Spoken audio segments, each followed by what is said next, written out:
I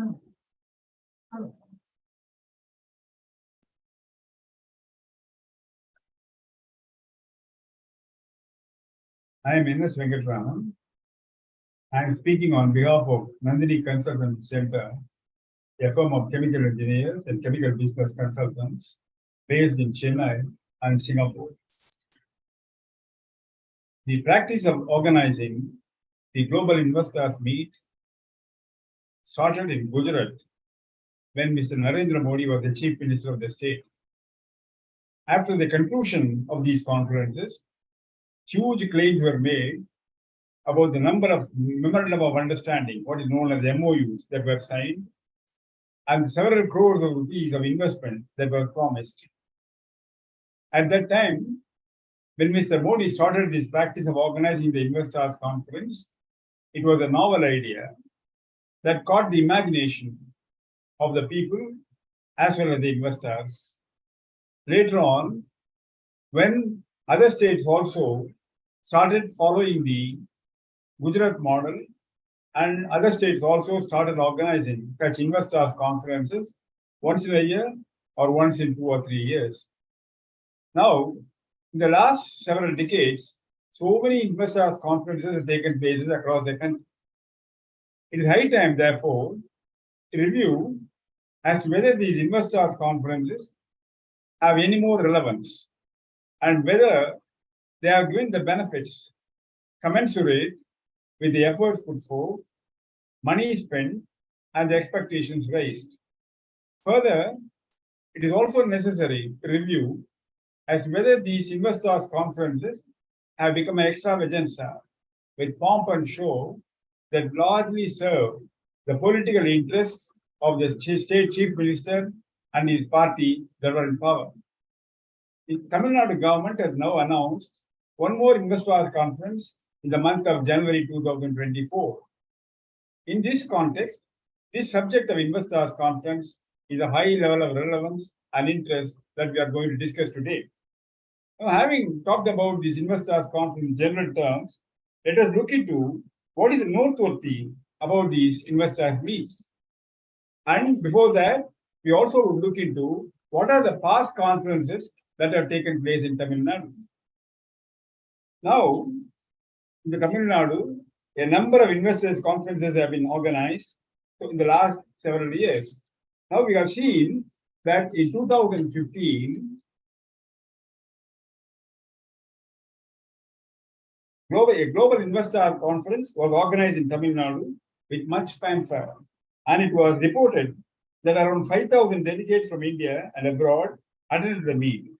It was claimed that around 100 memorandum of understanding (MOUs) were signed for an investment of around 2.5 lakh crores of rupees. I repeat, 2.4 lakh crores of rupees. Subsequently, another investor meet in Tamil Nadu was organized in 2019, which was also said to have been attended by thousands of delegates from India and abroad, and it was claimed that several MOUs were signed worth around rupees 3.4 lakh crore. I repeat, 3.4 lakh crore, huge figures. Now, yet another investor conference has been announced by government of Tamil Nadu that would take place in January 2024. It has been said that investors from abroad, around 100 countries will be invited to participate in this conference. Certainly, it is going to be a very mega affair. Now, what is noteworthy about these investors conference that we'll have to look into that?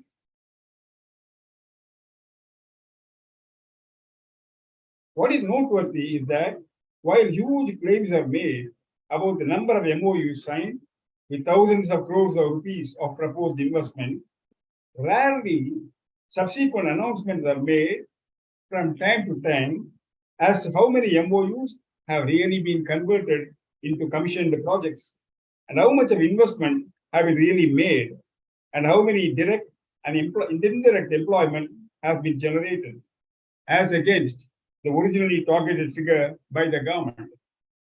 It is also necessary to consider the ground reality that some new projects have come up in Tamil Nadu which were not discussed during the investor meet. And several projects discussed in the investors conference have not been set up. And also, number of projects have been closed in Tamil Nadu due to a variety of reasons, such as the massive Sterlite copper at Tuticorin in Tamil Nadu. In the absence of the credible white paper from the government, from time to time, to enable people to know the truth about the investment made, people have no alternative and they are forced to guess and conjecture as to what is the results of this conference. The general view of the experts is that only around 30% of the announced projects during the investor conferences are under various stages of implementation. And it is also said by some quarters that probably such level of investment that is now taking place in Tamil Nadu would have happened even without such investor conference. That is the general perspective of the people.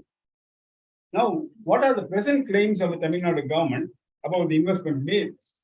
Let us look into the picture.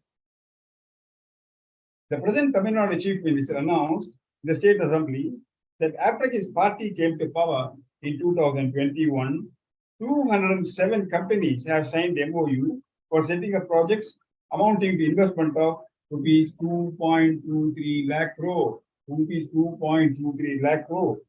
A few months back, Chief Minister of Tamil Nadu visited Dubai to promote investment in state and claimed that MOU had been signed for setting up projects in the state amounting to rupees 6,100 crores during his visit to Dubai. Recently, Chief Minister of Tamil Nadu visited Singapore and Japan and said several MOUs have been signed during his visit for around rupees 3,233 crore that would provide employment to over 5,000 people. What is to be seen here is, after coming to power in the year 2021, we are now in the middle of 2023. The investments for which MOUs have been claimed to be signed comes to more than 2.25 lakh crore. That is, this has happened even without the investor conference.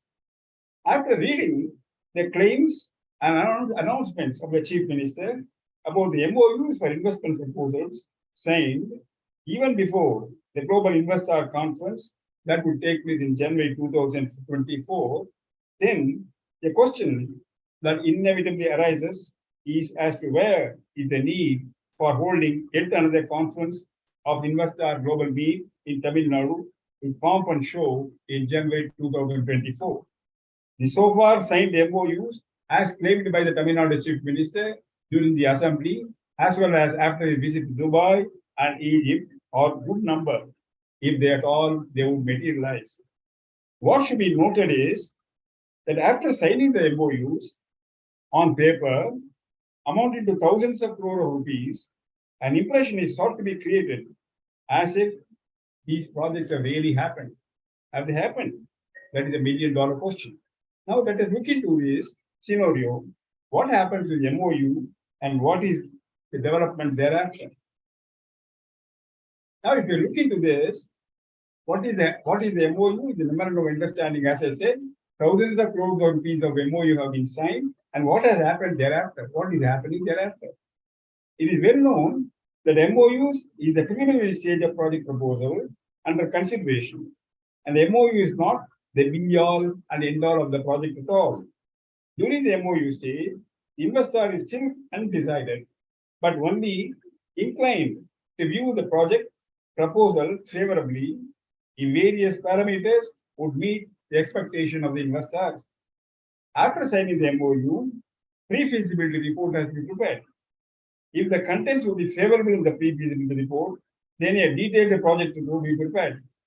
After which, land acquisition have to be made and financial closures of the projects have to be ensured. Then only the project implementation starts. These stages are known as pre-investment study stage, which generally can take up to 12 months or in some cases even more. A number of proposals may be given up in the course of the pre-feasibility study due to one reason or other for which the MOUs have been signed. So there is no certainty that the MOU signed will ultimately materialize in the project. Therefore, hailing the MOU signed as a big achievement as if the projects have been already happened is totally not appropriate. Now let us look into this. what is the concerns of the investors? That's very, very important because they are the ultimately people who are going to be there involved in the implementation of the project.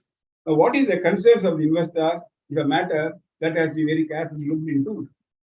Now, in the case of these investors, what really happens there is investors know all over the world they are there. Today's communication being what it is, everybody knows what is happening in everywhere in the world. There is no secrecy. Nothing can be concealed. As a matter of fact, what is noteworthy is that while so many claims have been made, so many conferences have been attended, so many people have been invited, whatever the sugarcoating that is done, the investors know the ground reality. As a matter of fact, all the investors are all the time looking for opportunities to set up projects in one part of the world or the other. They really don't need invitation. What they need is appropriate claims, appropriate scenario, appropriate conditions for which the investments would take place. Now here, the investors, when they come into these conferences, accepting the invitation, certainly there is no indication or there is no need that they are committed to the project. They simply accept the invitation, they just come and see what is happening here. Now here in this particular scenario, investors would make the investment only if it is suitable for them.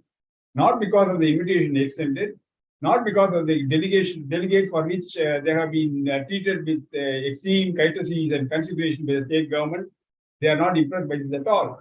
So in this particular kind of scenario, investors, what they expect from the state government is not only a sugar-coated words about this favorable climate in the state, they all know what is the investment potential, they all know what is the deposits available, but they all know what is the strength is available. What they expect is proper law and order scenario, number one. Yeah, friendly conditions, climate friendly conditions for investments can be made, number two. And here we have conditions in Tamil Nadu where some environmentalists often stop every one of the project for one reason or other. Then there is corruption in the government machinery and variety of other places. All these people are known. So the fact here is the investors conferences cannot conceive these kind of deficiencies in the state. Then what is the point in conducting the investors conference? Everybody knows what is happening, but the free country, communications are so well available all over the world. From wherever you are in USA or wherever you are in London or wherever you are in Paris, you can know what is happening in Pudukkottai or you can know what is happening in Tanjavur. And they all will study that and come. So what is really happening here is these kind of investors conferences are not necessarily a requirement to attract the investment in the state. It is not needed at all because there are so many investments that have been made in Tamil Nadu which have not been discussed in the investors meet that we need to keep in mind. And all the investors who have attended, who have signed the MOU, who have promised to make the investments do not come. So what we really have happened here, required here is government of Tamil Nadu has to have a specific policy, specific program, create proper climate for investments to be made and make it known, which can automatically be make it known because the communications are so open around the world and the investors are recruited. Instead of that, when these kind of conferences are being conducted with such pomp and show, with inviting so many people and spending nearly 100 crores of rupees, ministers, chief minister goes, ministers go, officials go, advisors go all over the world, stay in expensive hotels, conduct expensive meetings in different places, extend the invitations and come back. And when they come, they will have to be given the hospitality, they have to be treated. So each government, particularly Tamil Nadu government, spend 100 crore rupees in organizing this investors conference. It's a very big sum. Is it worth it? Is it needed? That is a $1 million question. Finally, what is happening here is the investor conferences finally end up as merely an event, nothing more than that, and an event which largely satisfies the political interest of those in power and really may not make much impact on the investment in the state. In other words, investors do come if conditions are favorable for investment.